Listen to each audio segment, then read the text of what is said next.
আবারও সংযুক্ত আরব আমিরাত যাওয়ার সুযোগ এসেছে। বাংলাদেশ থেকে বাইক ও ট্যাক্সি ড্রাইভার নিতে আগ্রহ প্রকাশ করেছে দুবাইয়ের রোড অ্যান্ড ট্রান্সপোর্ট অথরিটি। এদিকে ইতোমধ্যে 900 কর্মীর ডিমান্ড লেটারও পেয়েছে বলে জানিয়েছে দুবাইস্থ বাংলাদেশ কনস্যুলেট।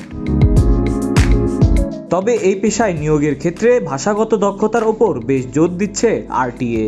দুবাই বাংলাদেশ কনস্যুলেটের শ্রম কাউন্সিলর আব্দুস সালাম জানান, গেল মে মাসের শেষ সপ্তাহে প্রবাসী কল্যাণ ও বৈদেশিক কর্মসংস্থান মন্ত্রণালয়ের প্রতিমন্ত্রী শফিকুর রহমান চৌধুরীর সফরকালে মোটরযান চালক নিয়োগের বিষয়ে ইঙ্গিত দেয় আরটিএ।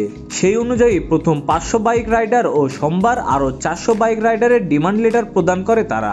একই সঙ্গে ট্যাক্সি চালকের চাহিদার কথাও জানায় আরটিএ।